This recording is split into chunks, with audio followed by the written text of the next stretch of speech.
治るのが遅い。 Ano daw, matagal daw gumaling. Yan. Hisashiburi po!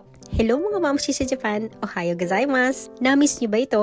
Ako na-miss ko. Tara, samahan niyo ako mag-voice over muli kung kaya ko pa. Naandito nga pala kami sa Seikutsuin Byoin o Orthopedic Clinic kung tawagin. O diba kasama namin ang buong barangay? Hindi pwede kasing hindi eh. Etong video nga pala ay last ng April pa. Ang tagal na diba? Nakikita nyo nga sa video, kaya kami naandito ay dahil kay Daddy. Di bale, na-dislocate nga pala yung shoulder ni Daddy sa trabaho. Matagal na nga pala niyang iniinda to. Akala niya ay may naipit na ugat lang, konting stretch lang, mawawala na, hindi pala. Kaya naman nang pumunta kami dito, sabi ng doktor, yung kanyang muscle sa shoulder ay napunit or yung tinatawag na muscle strain. Dahil siguro sa mga binubuhat niya sa trabaho, ay napuwersa ito. Kaya naman kung may nararamdaman na kayo na akala nyo yung makukuha lang sa tapal-tapal, massage, mas maganda pa rin na pumunta kayo sa doktor para sigurado. Ang galingan ng doktor na to, alam na alam niya kung ano yung ginagawa niya. At ito nga sabi nga ng doktor ay kailangan niya magpahinga ng 14 days. At maraming ipinagbawal ang doktor.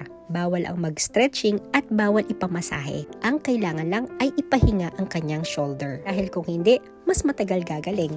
治るのが遅い。 Ano daw, matagal daw gumaling. Yan.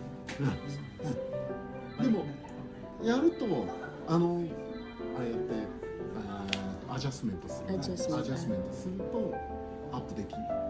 Pag in-adjust. Ito talaga ginawa kanina daw. だからちょっと来て。 Mabalik na lang ito. はい。 Okay. Arigatou gozaimasu.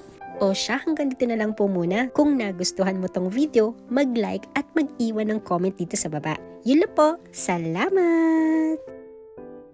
Kapatid, pagod na ka na bang lumaban? Tahimik at umiiyak habang pinipilit ng umingiti sa harap ng iba? May mga panalangin na matagal nang hinihintay ngunit wala pa ring sagot? Pusong halos wala ng lakas dahil sa bigat ng buhay? Pero ngayong araw na naririnig mo ito, gustong ipaalam ng Diyos sa'yo na hindi ka niya nakakalimutan. Habang iniisip mong mahina ka na, siya mismo ang magbibigay ng bagong lakas sa'yo. Hindi mo man naintindihan ngayon ang lahat ng nangyayari. May ginagawa ang Diyos sa likod ng sakit, paghihirap, paghihintay at pagod mo. Sabi nga sa Isaiah 40 verse 31, "But those who hope in the Lord will renew their strength. They will soar on wings like eagle." Ang agila lumilipad ng mataas hindi dahil walang bagyo, kundi dahil marunong itong gamitin ang hangin para mas lalong makataas. At ganun din ang Diyos sa buhay mo. Yung mga pagsubok na akala mo'y sisira sa'yo, kayang gamitin ng Diyos para mas lalo kang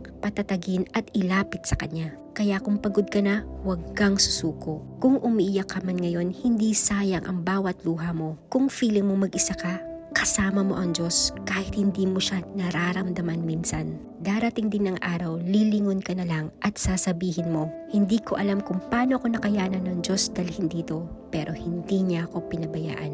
Kaya, hold on.